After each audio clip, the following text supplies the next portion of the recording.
पिछले शनिवार को मैं एक आरएस एस्पिरेंट से बात कर रहा था। उसका कहना था कि साहब आरपीएससी को देख करके मेरा तो आरपीएससी की जो कार्य प्रणाली है उससे विश्वास ही उठ गया है। मैंने कहा ऐसी क्या बात हुई? तो उसका कहना था साहब मेरे रिटन में बहुत अच्छे मार्क्स आए लेकिन इंटरव्यू में मात्र 46 नंबर आए और ये देख करके ऐसा लगता है कि आरपीएससी में सही काम नहीं होते। मैंने उसको काफ़ी गंभीरता से सुना उस अभ्यर्थी को और उसको कहा कि देखिए ऐसा नहीं है, ये आपके साथ हो सकता है इस बार 46 नंबर आए हों, भविष्य में अगर आप तैयारी करें और आगे एग्ज़ाम लिखें और आप इंटरव्यू दें, हो सकता है आपके 90 नंबर ही पे आ जाएँ, 80 नंबर भी आ जाएँ। इसलिए एक बार के किसी आरपीएससी के निर्णय से आपको ऐसी धारणा नहीं बनानी चाहिए। इस संबंध में मैंने उसको ये कहा कि एक अमेरिका के जनरल हुए हैं, काफ़ी प्रसिद्ध जनरल थे, आइजनहावर, डीडी आइजनहावर। उन्होंने जब वो बचपन में छोटे थे तो ताश खेला करते थे। उनकी माँ ने एक बार उनको ताश खेलते हुए देखा और आइजनहावर बार बार ताश के पत्ते उसके पास अच्छे नहीं आ रहे थे और वो हारते जा रहा था और झुंझला रहा था। उसको काफ़ी गुस्सा आ रहा था कि मेरे साथ ऐसा क्यों हो रहा है, मेरे को ऐसे पत्ते क्यों मिल रहे हैं, मैं अच्छा नहीं प्रदर्शन कर पा रहा। जब ये चीज़ उसकी माँ ने देखी तो उसकी माँ ने पास आकर के कहा, बेटे ज़िंदगी में पत्ते तो आपको ऐसे ही मिलेंगे, अगर आपको बेस्ट खेलना तो इन्हीं पत्तों से बेस्ट खेल के दिखाओ, तब तो आपकी खेलने में आपका खेलने का अच्छा मतलब निकलेगा। अन्यथा आप जीवन में अगर इसी आशा में लगे रहे कि मुझे अच्छे पत्ते मिलें और मैं अच्छा प्रदर्शन करूं, ये कभी संभव नहीं हो पाएगा। ये बहुत कम होता है कि अच्छे पत्ते मिलें और अच्छे पत्तों के साथ में आप अच्छा खेल भी खेल सकें। यही हमारे जीवन में, हमारी परीक्षाओं में भी लागू होता है कि हम जो भी परिस्थितियाँ हमें मिले, जो भी हमें परिवेश मिले, उसमें हमें बेहतर प्रदर्शन करना चाहिए और अपने प्रदर्शन को और परिष्कृत करते रहना चाहिए। मेरी सभी आरएस एस्पिरेंट से ये गुजारिश है कि वो कभी भी इन चीज़ों को लेकर के या आरपीएस या अन्य लोगों की बातों पे और अन्य लोगों की गलत धारणाओं पे विश्वास ना करें और अपने ऊपर पूरा विश्वास करके तैयारी करें। मैं आपको ये बताना चाहूँगा कि आरएस परीक्षाओं में आपको ध्यान भी होगा, कईयों ने वीडियोज़ में भी देखा होगा, कईयों को सुना भी होगा, मात्र 5% के आसपास लोग ऐसे होते हैं जो प्रथम प्रयास में आरएस में सेलेक्ट हो जाते हैं या आईएएस में सेलेक्ट हो जाते हैं।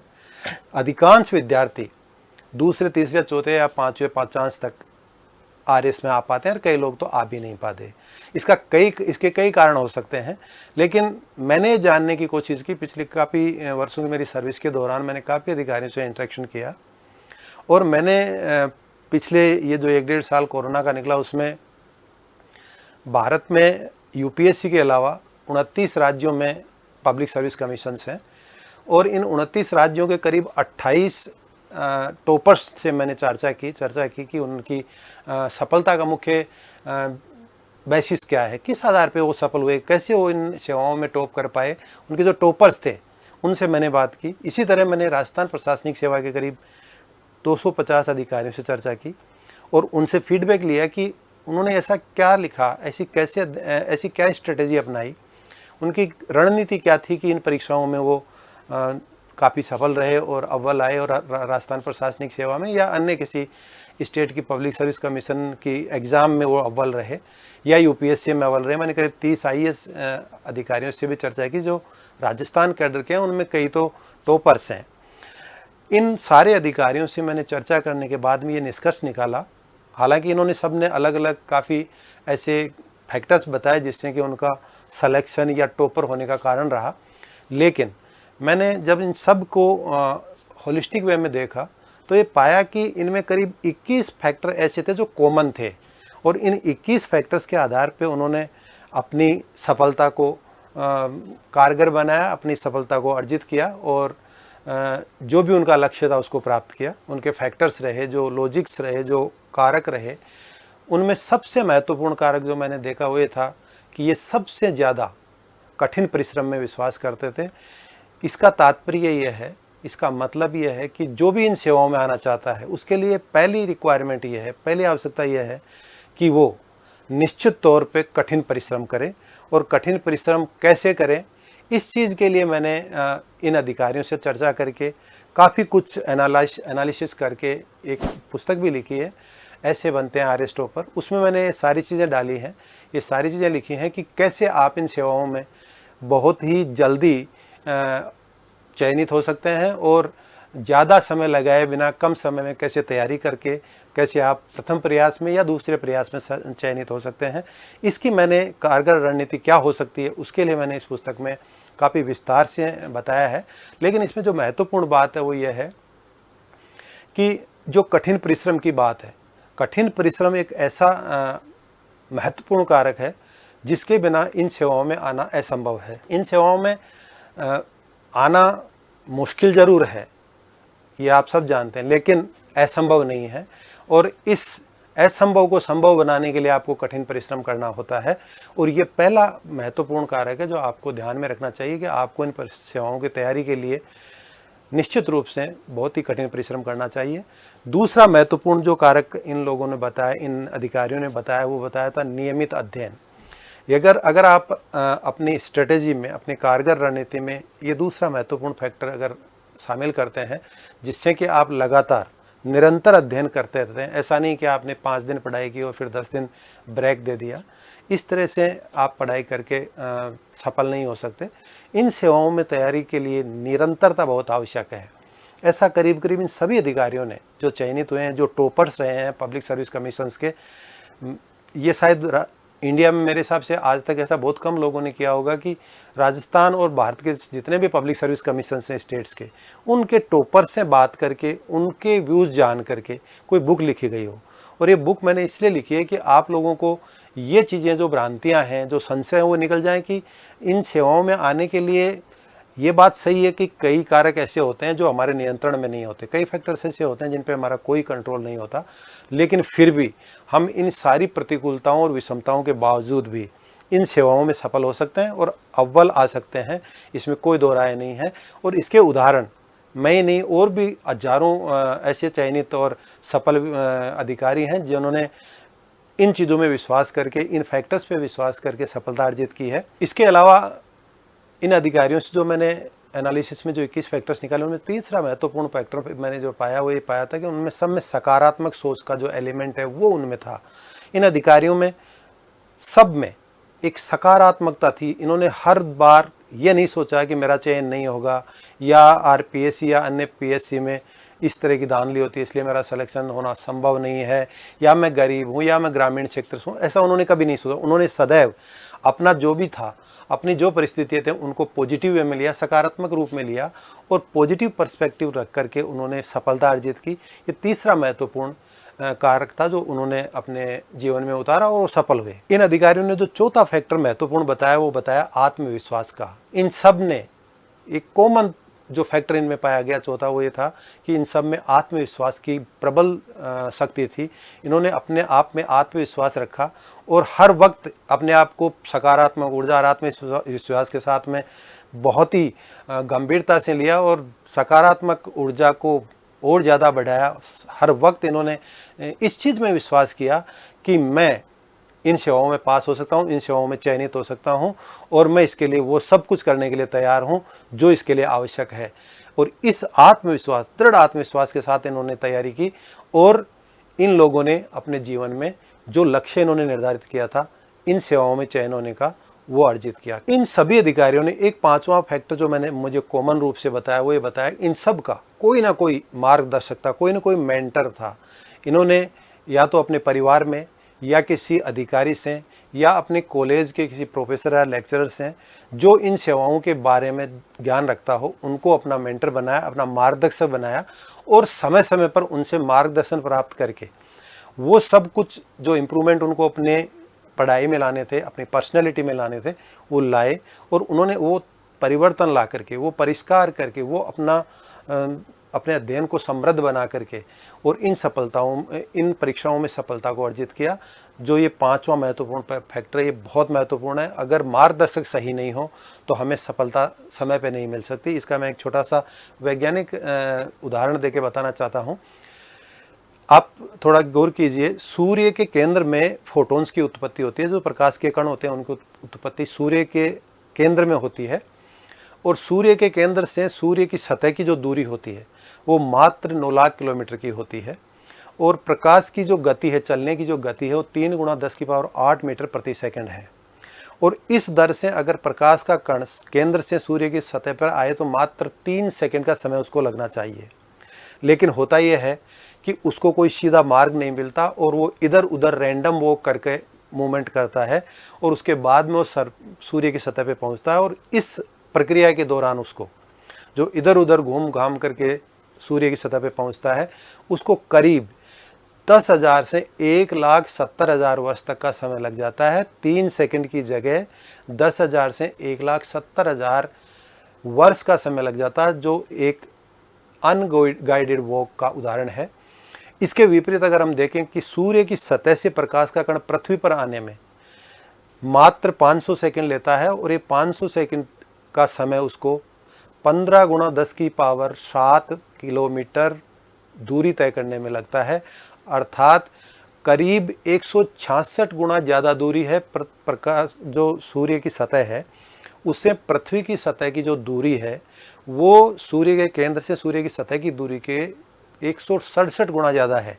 इसके बावजूद भी मात्र 500 सेकंड यानी 8 मिनट और 20 सेकंड में सूर्य का प्रकाश पृथ्वी पे आ जाता है। यह है गाइडेड वॉक का उदाहरण। प्रकाश के कण को सूर्य की सतह से पृथ्वी तक एकदम सीधा मार्ग मिलता है, गाइडेड वॉक मिलता है, उसको कोई व्यवधान नहीं होता, इधर उधर उसको भटकना नहीं पड़ता और सीधा मार्ग मिलता है। इसके कारण वो पृथ्वी पर बहुत जल्दी आ जाता है। इन परीक्षाओं पर भी ये उदाहरण सटीक लागू होता है। जिन विद्यार्थियों को, जिन अभ्यर्थियों को सही मार्गदर्शन मिल जाता है, सही मेंटोर मिल जाता है, वो विद्यार्थी प्रथम प्रयास में या दूसरे तीसरे प्रयास में चयनित हो जाते हैं और उनको ज़्यादा मेहनत भी नहीं करनी पड़ती। कई बार आपने देखा होगा, कई विद्यार्थियों के लिए आपने सोचा होगा कि इन्होंने तो मेरे साथ तैयारी की थी और वे बहुत कम पढ़ते थे, फिर भी इनका चयन हो गया। लेकिन उनके पास वो कारगर रणनीति थी, वो मेंटर ऐसा था, वो मार्गदर्शक ऐसा उनको मिला जिसने उनको सही मार्गदर्शन दिया, सही रास्ता पकड़ाया, सही अध्ययन का तरीका बताया, अध्ययन कब, कहाँ, क्यों और कैसे करना चाहिए ये बताया। ये जो मार्गदर्शक है इसका बहुत बड़ा रोल है। इसलिए इस चीज़ को आप अपने जीवन में ज़रूर उतारें अगर आप इन सेवाओं की तैयारी कर रहे हैं तो, कि आप एक जीवन में अपना मार्गदर्शक रखें जो इन सेवाओं की जानकारी रखता हो, ताकि आप समय समय पर उचित गाइडेंस लेकर के इन सेवाओं में सफल हो सकें। भारत के इन पब्लिक सर्विस कमीशंस के करीब 28 अधिकारियों ने जो टॉपर्स रहे हैं उन्होंने, और राजस्थान के करीब 250 राजस्थान प्रशासनिक सेवा के अधिकारियों ने जो सीधे भर्ती से चयनित हुए हैं, और करीब 30 IAS अधिकारियों ने जिन्होंने जो फीडबैक दिया, उसके आधार पर जो नेक्स्ट इंपॉर्टेंट फैक्टर उन्होंने बताया वो समय प्रबंधन का बताया। समय प्रबंधन अध्ययन के दौरान भी महत्वपूर्ण है और एग्ज़ाम लिखने के दौरान भी बहुत महत्वपूर्ण है। अगर समय प्रबंधन करना आप सीख जाएं, ये एक कला है समय प्रबंधन। कैसे समय प्रबंधन किया जाए, इसके लिए मैं आपको छोटा सा उदाहरण दूंगा। मुक्ता राव जो अभी RS की 2018 की परीक्षा में जो अव्वल रही है, नंबर 1 आई है, उनका ये कहना था कि जब वो खाना बनाती थी उस वक्त हिंदी और अंग्रेजी के ऑडियो सुनती रहती थी, यानी कि वो खाना बनाने के साथ साथ पढ़ाई भी करती रहती थी। यह है समय प्रबंधन। आपको ध्यान होगा प्रदीप सिंह ने IAS टॉप किया था 2019 में। उनका ये कहना था कि उनको अपनी सर्विस के दौरान करीब 1.5 घंटा जाने में अपने ऑफिस में, 1.5 घंटा आने में लगता था, यानी कि रोजाना के 3 घंटे वो अपने ऑफिस आने जाने में खर्च करते थे। उसने देखा कि इस समय को कैसे मैं सदुपयोग कर सकता हूँ, और उसने इस समय का सदुपयोग करने के लिए वीडियो सुनना शुरू किया, यूट्यूब पे वीडियो सुनना शुरू किया, और उससे उसने करंट अफेयर्स की करीब करीब सारी तैयारी इस ट्रैवलिंग टाइम के दौरान की। इस तरह से आपको अपने अनुसार आपके लिए क्या उचित है, कैसे आप अच्छा कर सकते हैं, समय प्रबंधन को सही करें, ठीक करें। छोटी छोटी जगह जहाँ पे आपको लगता है कि यहाँ समय का अपव्यय हो रहा है उसको रोकें और उसको अपने पढ़ाई के काम में लगाएं, अपनी पर्सनैलिटी के इम्प्रूवमेंट में लगाएं। इससे आप आगे बढ़ेंगे और निश्चित रूप से सफलता आपके नज़दीक जल्दी आएगी। इन अधिकारियों का जो नेक्स्ट महत्वपूर्ण फैक्टर जो बताना था, वो जिसके कारण उनका चयन हुआ, उनका कहना था कि हमने जो स्टडी की वो एक शेड्यूल्ड प्लान्ड स्टडी थी। हमने सबसे पहले हमारे सिलेबस को देखा, सिलेबस को खूब अच्छी तरह से अध्ययन किया, और पूर्व के वर्षों के जो पेपर्स थे इन परीक्षाओं के उनको अच्छी तरह स्टडी किया। उसके बाद में हमने डिसाइड किया कि हमें क्या पढ़ना है और किस गहराई तक पढ़ना है और किस टॉपिक को एम्फेसाइज करना है। इस तरह से उन्होंने एक प्लान्ड स्टडी करी और एक प्लान्ड स्टडी के आधार पे उन्होंने अपनी सफलता अर्जित की। ये उनका एक महत्वपूर्ण फैक्टर जो उन्होंने बताया, जो मैंने इस बुक में भी डाला है। आपको मैं इतना सा बताना चाहूँगा कि इस बुक में मैंने वो सारी चीज़ डाली हैं जो एक कॉम्पिटिटिव एग्ज़ाम के अभ्यर्थी को ज़रूरत होती है, या कोई एकेडमिक्स का भी अभ्यर्थी है, कोई स्टूडेंट है, अगर उसको भी कैसे अध्ययन करना चाहिए, कैसे अध्ययन करके उसको आंसर बुक में लिखना चाहिए, कैसे अच्छे मार्क्स लाए जा सकते हैं, लिखने की अच्छी कला क्या है, नोट्स कैसे अच्छे बनाए जा सकते हैं, कैसे ऑब्जेक्टिव टाइप क्वेश्चंस को हल करने की स्ट्रेटजी अपनाई जा सकती है, कैसे सब्जेक्टिव टाइप के क्वेश्चंस को अटेम्प्ट किया जाए, इन सब चीज़ों को मैंने बहुत ही सरल तरीके से और प्रभावी ढंग से पेश किया है। निश्चित तौर पे आपके लिए लाभदायक होगी, और मैं उसी में से ये चीज़ें बता रहा हूँ जो आपको निश्चित रूप से और जगह भी मिल जाएंगी, लेकिन एक जगह इतनी चीज़ों का मिलना थोड़ा मुश्किल है। इन अधिकारियों का एक महत्वपूर्ण फैक्टर ये भी बताना था कि जब तक सेल्फ मोटिवेटेड, स्व प्रेरित ना रहें, तब तक इन सेवाओं में सफलता अर्जित करना बहुत मुश्किल है। इन अधिकारियों ने सब ने अलग अलग तरीके बताए कि हम कैसे अपने आप को मोटिवेट रखते थे। सबका ये कहना था कि जब भी या तो हम कोई बोर हो जाते थे पढ़ते पढ़ते तो म्यूजिक सुनते थे, या कोई हमारे अच्छे दोस्त से गॉसिपिंग करते थे, उनसे कोई इंटरेस्टिंग टॉपिक पे चर्चा करते थे, फैमिली मेम्बर्स के साथ में छोटा मोटा लाइट मोमेंट्स व्यतीत करते थे। कुल मिला के सब के अपने अपने अलग अलग तरीके थे, लेकिन सब ने ये कहा कि हम अपने आप को स्व प्रेरित रख पाए, जिसके कारण हम सफल हुए, क्योंकि ये सेवाएँ काफ़ी लंबा समय लेती हैं। चाहे आरएस हो, चाहे आईएएस हो, या अन्य पब्लिक सर्विस कमीशंस की एग्जामिनेशंस हो, सब में सालों का समय लगता है। कोई भी परीक्षा आईएएस को छोड़ कर हर साल बहुत मुश्किल से कंप्लीट हो पाती है, और राजस्थान प्रशासनिक सेवा तो परीक्षाएं 3-4 साल आमतौर पे इन दिनों में लग रहे हैं। इसलिए एक लंबी प्लानिंग इसमें बहुत ज़रूरी होती है, और लंबी प्लानिंग के लिए आप में खुद को, अपने आप को कैसे आप प्रेरित रखें इस स्टडी के लिए, इस परीक्षा के लिए, ये बहुत बड़ा प्रश्न है। और जो अभ्यर्थी, जो परीक्षार्थी इस चीज़ को सही ढंग से कर पाते हैं, यानी कि अपने आप को स्व प्रेरित रख पाते हैं, वो ही सफल हो पाते हैं। ये बहुत इंपॉर्टेंट फैक्टर है। इनका ये भी कहना था कि परिवार का सहयोग बहुत आवश्यक है। ये बात मैं भी काफ़ी इस बात से सहमत हूँ कि जब तक आप अपने परिवार से सहयोग नहीं मिले, आपके लिए शांति से पढ़ाई करना बहुत मुश्किल होता है। इसलिए परिवार का सहयोग, परिवार के हर सदस्य का सहयोग, चाहे वो फाइनेंशियल हो, चाहे इमोशनल सपोर्ट हो, वो बहुत ज़रूरी है इन सेवाओं के लिए, क्योंकि इनमें अप्स एंड डाउन्स बहुत आते हैं इन सेवाओं की तैयारी के दौरान। इन अप्स एंड डाउन्स को ओवरकम करने के लिए आपको इमोशनल सपोर्ट की, आपको फाइनेंशियल सपोर्ट की, आपको रिलेशंस में सपोर्ट की आवश्यकता पड़ती है। और उस सपोर्ट के लिए आपको ये ज़रूरी है कि आप इनके बिल्कुल इंटीमेसी में रहें और इनसे सतत संपर्क में रहें। आपको लगे कि मैं थोड़ा डिप्रेस हो रहा हूँ तो आपको सहारा मिल जाए उस टाइम पर, ये बहुत ज़रूरी है। ये इम्पोर्टेंट फैक्टर है, परीक्षार्थी को इसका ध्यान रखना चाहिए। इन परीक्षाओं के लिए एक महत्वपूर्ण फैक्टर जो बताया वो ये बताया कि जो हम अध्ययन करते हैं, जो पढ़ाई करते हैं, उसमें उसका रिवीजन बहुत महत्वपूर्ण है। एक बार पढ़ने से काम नहीं चलता। अधिकांश अधिकारियों ने, ये जो चयनित अधिकारी, उनका ये कहना था कि चाहे कम स्रोत से पढ़ें, लेकिन उसको बार बार पढ़ें ताकि क्लैरिटी आए और उसका रिटेंशन पावर बढ़े।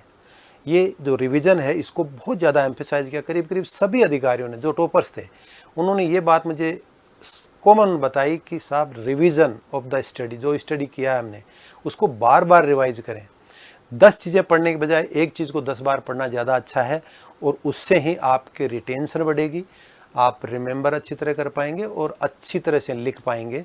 ये आपके रिवीजन का इम्पैक्ट आता है। इसलिए रिवीजन अध्ययन किए हुए सामग्री का और अध्ययन किए हुए सब्जेक्ट का बहुत ज़रूरी है। इन परीक्षाओं के लिए जैसा मैंने बताया कि ये बहुत लंबे समय की रणनीति होती है, और इनमें जब तक आप में धैर्य नहीं होता तब तक आप इन सेवाओं के लिए डटे नहीं रह सकते। जैसे अभी इन दिनों में काफ़ी अभ्यर्थियों से और परीक्षार्थियों से मेरी चर्चा होती रहती है, जो आरएस के एस्पिरेंट्स हैं, वो कहते रहते हैं साहब क्या करें साहब, चयन ही नहीं हुआ, बार बार एग्ज़ाम दे रहे हैं।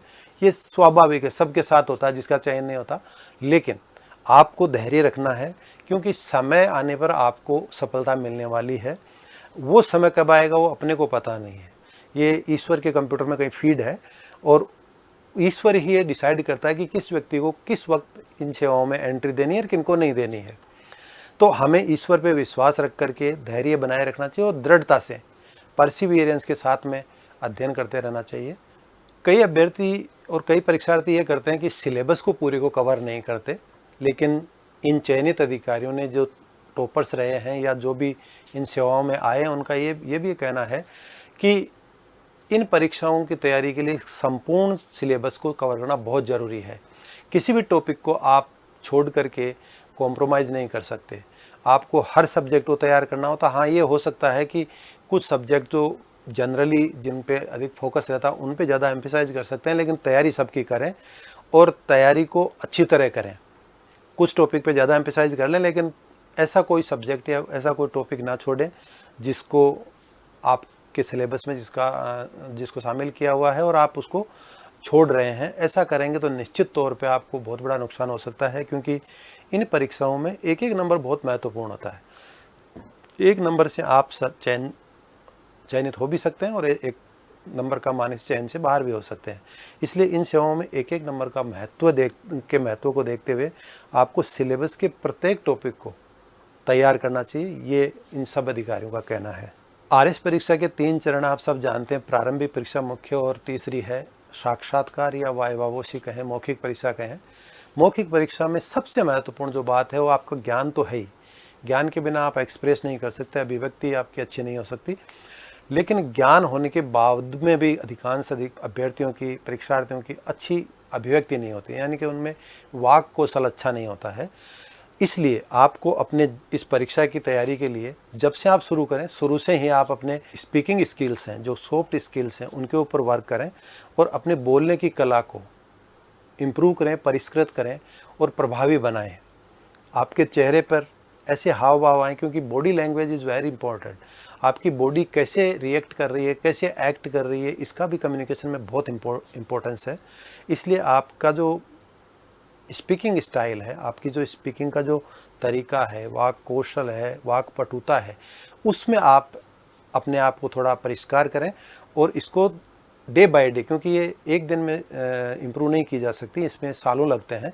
इसीलिए मैं कह रहा हूँ कि जब आप इन सेवाओं की तैयारी का मूड बनाते हैं, जब भी आपका मन बनता है, तब से ही आप इस पर वर्क करना शुरू करें। ये सब अधिकारी यही कहते हैं कि इंटरव्यू की तैयारी जिस दिन आपने ये निर्णय ले लिया कि मुझे इन सेवाओं की तैयारी करनी है, उसी दिन से शुरू कर देनी चाहिए। इसका आपको काफ़ी लाभ मिलता है। इन अधिकारियों ने जो नेक्स्ट फैक्टर बताया वो बताया दृढ़ निश्चय, फर्म डिटर्मिनेशन। आप में दृढ़ निश्चय होना चाहिए। दृढ़ निश्चय के साथ में अगर आप तैयारी करेंगे तो इसमें कोई शक नहीं है कि आप अच्छा परफॉर्म कर पाएंगे और आपका परिणाम भी निश्चित तौर पे अच्छा होगा। इसके बाद में जो आगे का जो फैक्टर इन अधिकारियों ने बताया वो बताया अपने लक का, भाग्य का। इनका ये कहना है कि ये बात सही है कि मेहनत बहुत महत्वपूर्ण है इन सेवाओं के लिए, लेकिन भाग्य उन्हीं लोगों का साथ देता है जो मेहनत करते हैं। इसलिए हमें भाग्य के ऊपर भी थोड़ा ध्यान देना चाहिए, क्योंकि जो लक फैक्टर है वो एक तरह से ये कह सकते हैं कि एक अननोन फैक्टर है, गॉड फैक्टर है, जो कहीं ना कहीं हमारी सफलता को या असफलता को निर्धारित करता है। कई नोबेल लॉरिएट्स का ये कहना है कि हम जब ये रिसर्च कर रहे थे, जिस रिसर्च के लिए उनको नोबेल प्राइज़ मिला, उनका ये कहना है कि जब हमें रिसर्च करते थे तो हमें कुछ इंट्यूशन होता था, कुछ ऐसा सिक्स्थ सेंस हमें इंडिकेट करता था कि हाँ, इस दिशा में जाओगे तो बेटर होगा। ये वो चीज़ है जो लक फैक्टर है।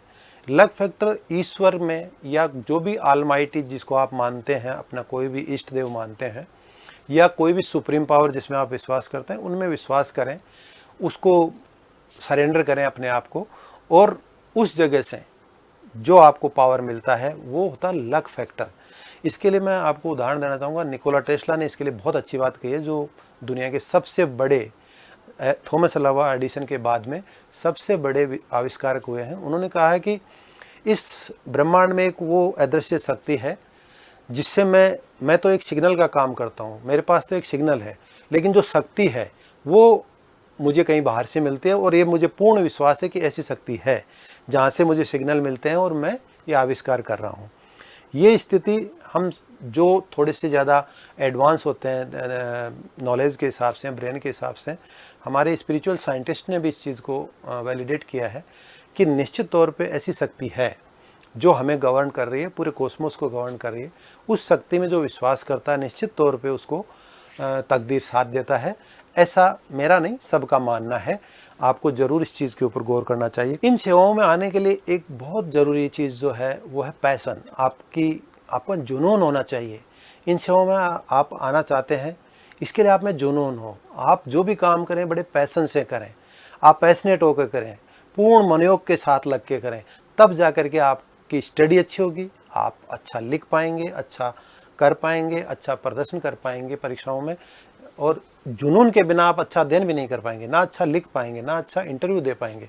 आप में जुनून होना चाहिए कि मुझे बनना है, मुझे आरएस सेवा में आना है, मुझे आईएएस बनना है, मुझे कॉम्पिटिटिव एग्ज़ाम को क्लियर करना है, उसके लिए मुझे अध्ययन करना। तो पूरे जुनून के साथ अध्ययन करें, तब आप इन सेवाओं में सफल हो पाएंगे। आजकल इंटरनेट का ज़माना है और काफ़ी अधिकारी ऑनलाइन नोट्स भी बनाते हैं।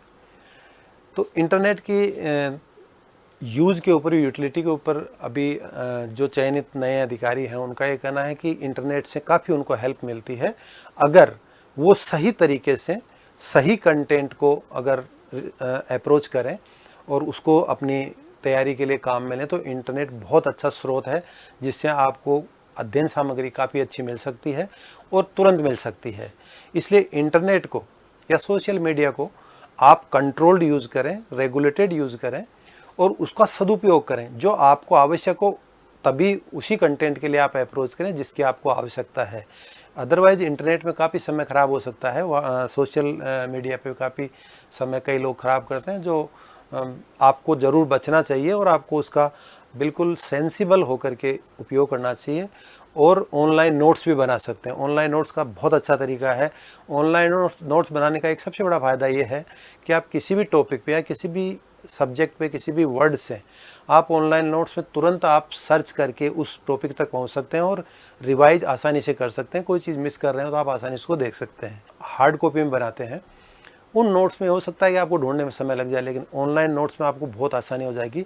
इसलिए ऑनलाइन नोट्स पे भी वर्क करना शुरू करें, आपके लिए बहुत ही फ़ायदेमंद होगा। सभी अधिकारियों ने इन परीक्षाओं की तैयारी के लिए इस चीज़ को एक राय में बताया कि नोट्स बनाना इन सेवाओं के लिए परम आवश्यक है। अगर नोट्स बनाना आपने सीख लिया और नोट्स भी बनाएं तो इस तरह के बनाएं कि एक लाइन का एक टॉपिक हो जाए और उस लाइन को पढ़ते ही आपको उस टॉपिक की संपूर्ण जानकारी आपके दिमाग में वापस रिकॉल हो जाए, रिमेंबर हो जाए, याद आ जाए आपको। इस तरह के नोट्स बनाएं, इस तरह के वो पॉइंट्स लिखें अपने नोट्स में, बुक्स में से या जो भी स्रोत आपके पास है, जिससे कि आपको आसानी से जो चीज़ आपने लिखी है, जो पढ़ी है, वो वापस याद हो जाए।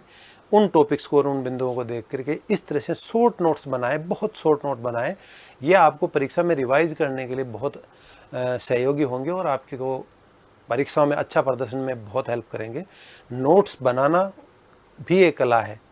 मैंने इस बुक में बहुत अच्छी तरह से बताया है कि नोट्स कैसे बनाएं, उसको किस तरह से आप रीड करें, कहाँ से बनाएं, कौन से स्रोत से आप नोट्स बनाएं और उसका कितना % तक आप कंटेंट अपने नोट्स में लिखें। ये सारी चीज़ मैंने नोट्स बनाने की जो कला उसमें लिखी है। इन अधिकारियों ने एक चीज़ ये भी बताया कि कोचिंग का भी अपना महत्व है। कोचिंग आपको एक मार्गदर्शन देती है। कोचिंग काफ़ी कुछ आप में इम्प्रूवमेंट लाती है, काफ़ी रिफाइनमेंट लाती है। कोचिंग से आपको कई ऐसे ग्रे एरियाज आपके मिलते हैं जिनके ऊपर आपको पता ही नहीं होता कि ये मुझे पता नहीं था, इसका ये इतना इम्पोर्टेंट टॉपिक है।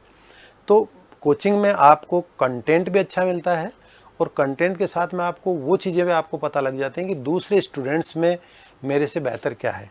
तो आपको आपका एक्सपोजर बढ़ता है, आपके ज्ञान का एक्सपोजर बढ़ता है और आपका जो मेंटल होराइज़न है वो वाइडन होता है। इससे आपको बहुत लाभ होता है, ताकि आपको एक ओवरऑल आइडिया हो जाता है कि बाकी स्टूडेंट्स के पास कितना कंटेंट है किसी पर्टिकुलर टॉपिक पे। अगर कोचिंग आप करते हैं तो कोचिंग में आप एक तो अपना फाउंडेशन तैयार करने के लिए भी कोचिंग कर सकते हैं, एक अपने आप को, अपने नॉलेज को परिष्कृत करने के लिए भी कर सकते हैं। और कोचिंग से आपको सबसे बड़ी बात यह है कि डिसिप्लिन्ड लाइफ हो जाएगी आपकी। आप एक डिसिप्लिन में रह के अध्ययन करेंगे और उस अध्ययन से आप में परिष्कार आएगा। आप में परिष्कार आने के साथ में आप में इम्प्रूवमेंट ऐसा आएगा, आप अपने आप को पाएंगे कि आप एक समय के बाद में अपने आप को बहुत ही कॉन्फिडेंट पाएंगे कि हाँ, अब मेरे में वो कंटेंट अवेलेबल है मेरे पास और मैं उसको बेहतर तरीके से पेश कर सकता हूँ परीक्षा में। क्योंकि कोचिंग संस्थानों में समय समय पे मॉक टेस्ट लिए जाते हैं। मॉक टेस्ट बहुत महत्वपूर्ण है। सभी अधिकारियों ने कहा है कि मॉक टेस्ट ज़रूर लिखना चाहिए, ज़रूर प्रीलिम्स, मेंस और इंटरव्यू के लिए मॉक टेस्ट देना बहुत ज़रूरी है इस युग में, वर्तमान युग में। क्योंकि इस वक्त आपकी जो स्पर्धा है वो आप किसी कॉलेज के एकेडमिक एग्ज़ाम में नहीं बैठ रहे हैं, आप कॉम्पिटिटिव एग्ज़ाम में बैठ रहे हैं जहाँ पे हर एक अभ्यर्थी दूसरे से प्रतिस्पर्धा करता है। कॉलेज में दूसरे स्टूडेंट से आपकी प्रतिस्पर्धा नहीं होती, वहाँ एक मिनिमम मार्क्स होती है, उससे ज़्यादा लाने के बाद में आप पास हो जाते हैं। लेकिन यहाँ दूसरे अभ्यर्थी कितना करते हैं उससे बेहतर आपको करना पड़ता है, तब आपका सिलेक्शन होता है। इसलिए कोचिंग का अपना काफ़ी महत्व है। कोचिंग को आपको अगर आप अफोर्ड कर सकते हैं, अगर आप के लिए संभव है कि आप कोचिंग कर सकते हैं तो, और आप आवश्यकता महसूस करते हैं किसी पर्टिकुलर सब्जेक्ट की या सभी सब्जेक्ट की, तो आपको करनी चाहिए। इसमें आपको कोई किसी तरह का गुरेज नहीं रखना चाहिए कि कोचिंग करना ठीक नहीं है। अधिकांश अभ्यर्थियों का, कुछ ऐसे भी ऑफिसर्स हैं जिन्होंने ये कहा कि साहब कोचिंग की ज़रूरत नहीं, टाइम वेस्ट होता है। लेकिन मेरा ये मानना है पर्सनली कि जो मैंने इन अधिकारियों से चर्चा की, उन्होंने सबने ये कहा कि कोचिंग का अपना महत्व है। जहाँ जहाँ आपको लगता है कि इस एरिया में मेरी इस एरिया में पकड़ कम है, तो उसकी आप कोचिंग कर सकते हैं, स्पेसिफाइड कोचिंग कर सकते हैं, किसी विषय विशेष पे कोचिंग कर सकते हैं। इसलिए कोचिंग का अपना महत्व है। और सबसे महत्वपूर्ण जो चीज़ इन्होंने कही, जो अधिकांश टॉपर्स ने भी कही है, उनका ये कहना है कि जब तक आप ये पता नहीं लगा लें अपने आप में कि आप क्यों इन सेवाओं में आना चाहते हैं, ये जब तक क्यों आपके पास नहीं होगा, तब तक आप अच्छी तैयारी नहीं कर पाएंगे। कनिष्क कटारिया जी जो राजस्थान कैडर के आईएएस अधिकारी हैं, जो आईएएस के टॉपर भी रहे हैं अपने बैच के, उनका ये कहना है कि जिस दिन मुझे ये पता लग गया कि मुझे क्यों बनना है, उसके बाद में मैंने मेहनत करी, और मेरी करीब 1.5 साल की मेहनत से मैंने जी जान लगा करके मेहनत करके उस क्यों की प्राप्ति के लिए मैंने वो मेहनत करी और मेरा सिलेक्शन हुआ। इसलिए हर उस अभ्यर्थी को जो इन परीक्षाओं की तैयारियों में शामिल होना चाहता है, एक तरह से महाभारत का युद्ध है।